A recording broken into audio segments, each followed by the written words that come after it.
بسم اللہ والحمد للہ والصلاة والسلام علی سیدنا و مولانا رسول اللہ وعلی آلہ وصحبہ ومن والاه اما بعد۔ ایک سوال سحری کے متعلق آیا ہے کہ سحری کی کیا اہمیت ہے۔ تو جاننا چاہیے سب سے پہلے کہ سحری کا جو شرعی حکم ہے اور اس کی شرعی حیثیت ہے وہ ہے سنت۔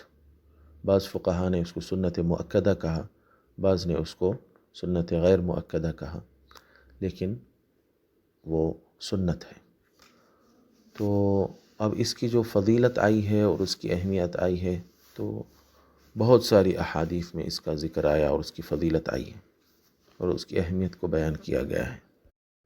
ایک بخاری و مسلم کی متفق علیہ حدیث ہے، تسحروا فإن فی السحور برکہ۔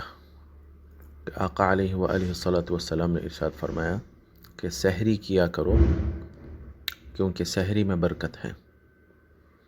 اور دوسری ایک حدیث شریف میں آتا ہے، ہلم الی الغداء المبارک۔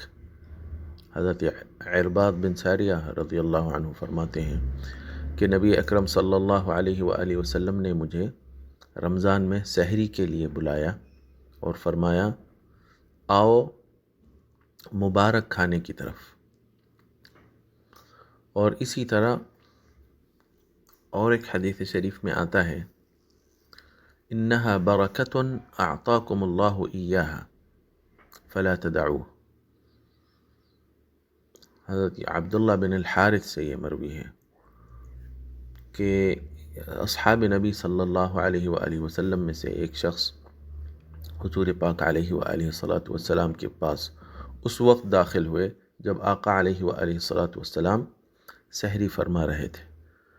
تو آپ نے فرمایا کہ بے شک یہ برکت ہے جو اللہ رب العزت نے تمہیں عطا کی ہے، بس تم اسے نہ چھوڑنا۔ اور اس کی جو اہمیت ظاہر ہوتی ہے اور اس کی تاکید ظاہر ہوتی ہے ایک حدیث شریف سے کہ آقا علیہ وآلہ والسلام نے ارشاد فرمایا کہ ہم میں اور اہل کتاب میں، ہمارے روزے میں اور اہل کتاب کے روزے میں فرق یہ ہے کہ وہ سحری نہیں کرتے ہیں اور ہم سحری کرتے ہیں۔ ہم دونوں کے درمیان فرق سحری کا ہے۔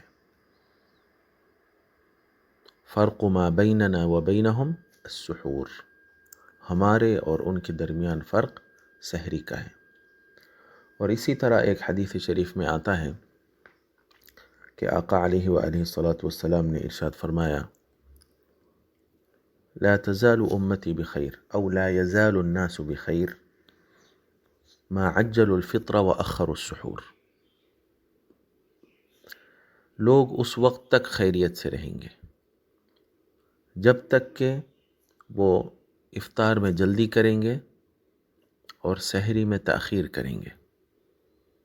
اب اس سے جو ہے ایک مسئلہ یہ بھی معلوم ہوتا ہے کہ افطار میں جلدی کرنا چاہیے، یہ سنت ہے، اور سحری میں تاخیر کرنا چاہیے، یہ سنت ہے۔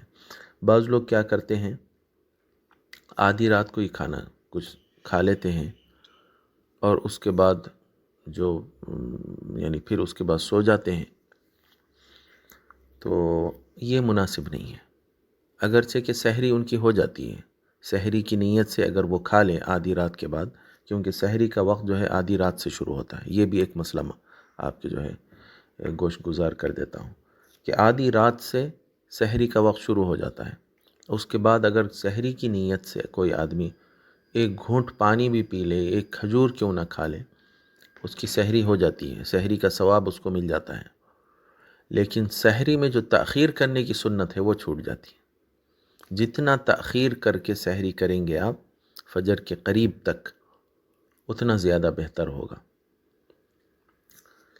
تو جہاں فجر کے وقت سے پہلے کا جہاں جو شک اور شبہ ہوتا ہے کہ فجر کا وقت شروع ہوگا، اس وقت تک جو ہے آپ سحری اگر کریں تو یہ سب سے افضل ہے۔ تو جتنا تاخیر کریں گے سحری میں اتنا افضل ہے، اور جتنا آپ جو ہے جلدی کریں گے افطار میں اتنا افضل ہے۔